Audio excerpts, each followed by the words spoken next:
অগ্নিমিত্রা পালের বক্তব্য একদম সঠিক। মুসলিম ছেলে মেয়েদের ডাক্তার হওয়ার অধিকার আছে, লয়ার হওয়ার অধিকার আছে, ইঞ্জিনিয়ার হওয়ার অধিকার আছে। মাদ্রাসা থেকে ধর্মীয় শিক্ষা নিয়ে ডাক্তার ইঞ্জিনিয়ার হয় না। এটা অগ্নিমিত্রা পালের কথা নয়, আসামের মুখ্যমন্ত্রীর কথা। সেই কারণে আসামে মাদ্রাসা চালিয়েছেন, এরকম 700 মাদ্রাসা তারা বন্ধ করে দিয়ে সরকারি শিক্ষা ব্যবস্থা মেন স্ট্রিম এডুকেশনে কনভার্ট করে দিয়েছেন তাদের মাদ্রাসাগুলোকে। আর এগুলো কোথায়? এই যে 7 শেখ ধরা পড়লো 1.5 বছর আগে হরিহরপাড়া, সে 1.5 বছর ধরে এখানে খাজেরি মাদ্রাসা চালাচ্ছে। সে আনসারুল বাংলার জঙ্গি, এখানে জঙ্গি মডুল করতে এসেছিল। কি খারাপ কথা বলেছে। আর শুক্রবারের প্রশ্ন তো মুখ্যমন্ত্রী বলেছেন যে শুক্রবার ওরা প্রটেস্ট করে। কাকে বলেছেন?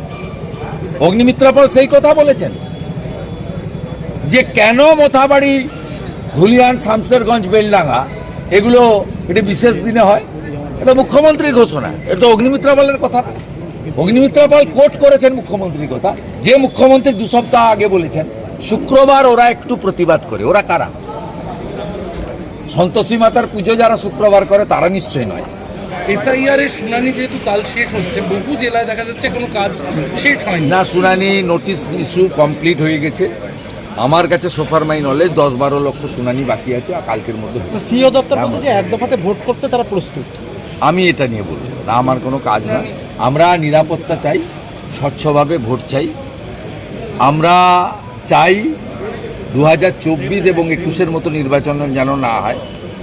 আমরা চাই ক্যামেরা বন্ধ করে যেন ভোট না হয়। আমরা চাই ভূতেরে যেন ভোট না দেয়। আমরা চাই সকালবেলা কোচবিহারে দিলাম, তারপরের দিন এসে মালদায় মেরে দিলাম, তার 3 দিন পরে এসে মুর্শিদাবাদে মেরে দিলাম, তারপরে এসে দক্ষিণ 24 পরগনায় দিলাম, ফাইনালি ভবানীপুরে ঝেড়ে দিয়ে চলে গেলাম। এই ব্যবস্থা বন্ধ। বিজেপি ক্রিমিনাল, গুজরাটের দাঙ্গায় প্রচুর লোক মারা গেছে, তার জন্য উনি কি বলেছিলেন মনে নেই?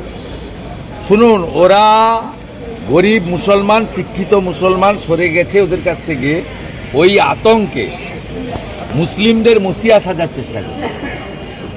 এই যে ভিতরে বাইরে চিৎকার, এর মূল কারণ হচ্ছে আমি লড়ছি দেখানোর জন্য। তো উনি যা যা কথা বলেছেন উনি নিজেই ঠিকার করুন। বলেছেন আমার ধর্ম মহান, যারা আমার ধর্মে জন্মগ্রহণ করেনি তারা সবাই দুর্ভাগ্যশীল, আমি সৌভাগ্যবান। কে বলেছে? ফিরহাদ হাকিম।